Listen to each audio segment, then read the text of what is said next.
ভাষা ৰক্ষাৰ দায়িত্ব পমুৱা মিয়া মুছলমানক অৰ্পণ বসন্ত গোস্বামীৰ। এই স্বৰবাসীয়েহে অসমীয়া বুলি একাংশ কংগ্ৰেছীৰ গা 7খন 8খন। কংগ্ৰেছৰ মুখপাত্ৰ মহচিন খানৰ সমৰ্থন। বসন্ত গোস্বামীয়ে একেবাৰে সঁচা কথা কৈছে। তেওঁ একেবাৰে সঁচা কথা কৈছে আৰু তেওঁ কথাখিনিক গ্ৰহণ কৰিছোঁ, তেখেতক ধন্যবাদ জ্ঞাপন কৰিছোঁ।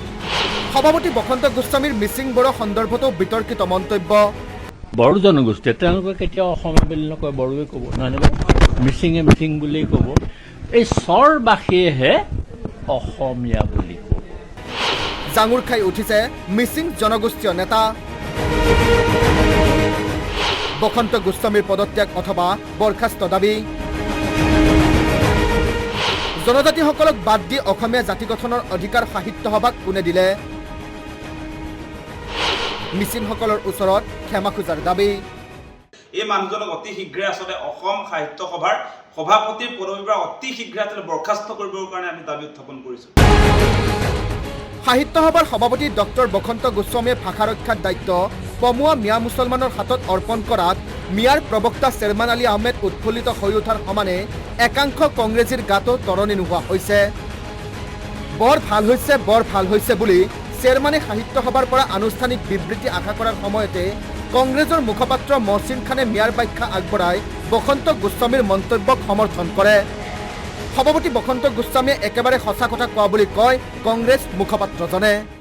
বসন্ত কুমাৰ গোস্বামী ডাঙৰীয়াই চৰ চাপৰিৰ মুছলমান তথা বংগীয় মূলৰ অসমীয়া মুছলমানৰ contribution to the greater Assamese society অসমীয়া ভাষা সাহিত্যৰ ক্ষেত্ৰত যি অৱদান, সেই কথাখিনি তেওঁ ব্যক্ত কৰিছে আৰু হয়, তেওঁ একেবাৰে সঁচা কথা কৈছে আৰু তেওঁৰ কথাখিনিক আমি গ্ৰহণ কৰিছোঁ, তেখেতক ধন্যবাদ জ্ঞাপন কৰিছোঁ।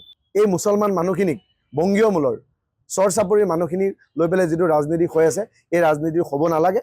অসম সাহিত্য সভাই পুনৰ এবাৰ এই মানুহখিনিক বৃহত্তৰ অসমীয়া জাতিৰ এটা অংশ বুলি আকৌ এবাৰ অসমীয়া বুলি পৰিচয় দিয়াত, সগৌৰৱে পৰিচয় দিয়াত সহায় কৰিব বুলি আশা কৰিছোঁ। মিচিং বড়োসকলে সুকীয়া পৰিচয় দিলেও চৰ চাপৰিৰ লোকসকলে অসমীয়া বুলি পৰিচয় দিব বুলি বিতৰ্কিত মন্তব্য কৰিছিল। অসমীয়া ভাষাটোৰ এতিয়া 48% অসমীয়া ভাষাভাষী লোক আছে। চৰ চাপৰিবাসীয়ে যদি সহযোগ নকৰে, অসমীয়া লোক ছেকেণ্ড ৰেট চিটিজেন হোৱাটো শতকৰা 100% ঘাটাং। ভাষা ৰক্ষাৰ বাবে অসম সাহিত্য সভাৰ দৰে জাতীয় অনুষ্ঠানৰ সভাপতিয়ে মিয়াৰ ওচৰত শৰণাপন্ন হোৱাৰ লগতে জনজাতীয় লোকসকলৰ স্থিতিক সন্দেহৰ দৃষ্টিৰে চোৱা বসন্ত গোস্বামীৰ পদত্যাগ অথবা সাহিত্য সভাৰ পৰা বৰখাস্ত দাবী কৰিছে কৃষক মুক্তি সংগ্ৰাম সমিতিৰ মুখ্য সাংগঠনিক সম্পাদক আকাশ দলে। তেওঁ অসম সম্পৰ্কে তেওঁৰ আচলতে ধাৰণা নাই। ইয়াত মিচিঙে হওক, বড়োৱে হওক, ৰাভাই হওক, তিৱাই হওক, কোচে হওক, কলিতাই হওক, ডিমাচাই হওক, যোনেই নহওক, এই যে আমাৰ বিভিন্ন জাতি জনগোষ্ঠীৰ বৈচিত্ৰ্যতাটো যে আছে, সেই কথাটোকে আজিৰ দিনটোলৈকে বসন্ত গোস্বামী নামৰ মানুহজনে বুজি পোৱা নাই। অসম সাহিত্য সভাৰ নিচিনা মজিয়াত থাকি এগৰাকী সভাপতি বসন্ত কুমাৰ গোস্বামীয়ে যি ধৰণৰ মন্তব্য আগবঢ়ালে যোৱাকালি বড়ো আৰু বিশেষকৈ মিচিংসকলক টাৰ্গেট কৰি, এই কথা কোনো কাৰণতে আমি সমৰ্থন কৰিব নোৱাৰোঁ। গতিকে আমি পুনৰ দাবী উত্থাপন কৰিছোঁ, এই মানুহজনক অতি শীঘ্ৰে অসম সাহিত্য সভাৰ সভাপতিৰ মজিয়াৰ পৰা তেওঁক বৰখাস্ত কৰিব লাগে, সেইটো স্পষ্ট। আনহাতে মিচিং জনগোষ্ঠীয় সংগঠন TMPকে জনজাতি সমাজক বাদ দি অসমীয়া জাতি গঠন কৰাৰ অধিকাৰ সাহিত্য সভাক কোনে দিলে বুলি প্ৰশ্ন কৰে। সাহিত্য সভাক মিচিংসকলৰ ওচৰত ক্ষমা খুজিবলৈ দাবী জনায় সংগঠনটোৱে।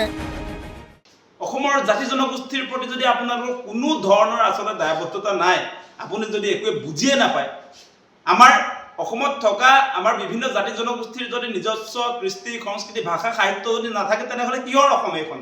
ইয়াত সংকীৰ্ণ মনোভাৱ এটা লৈ অসমখনক ভাগ ভাগ কৰাৰ যি ধৰণৰ আচলতে মানসিকতা একাংশই মেইন ষ্ট্ৰীম মানুহ আচলতে গঢ়ি উঠিছে তেওঁলোকৰ মগজত, সেইবিলাক পৰিত্যাগ কৰক। সাহিত্য সভাৰ বিতৰ্কিত মন্তব্যই জোকাৰি আছে ৰাজ্য। এই ক্ষেত্ৰত সাহিত্য সভাৰ কৰ্ণধাৰৰ স্থিতিলৈ অপেক্ষা কৰিছে ৰাইজে। ব্যুৰো ৰিপৰ্ট, আসাম টক্স।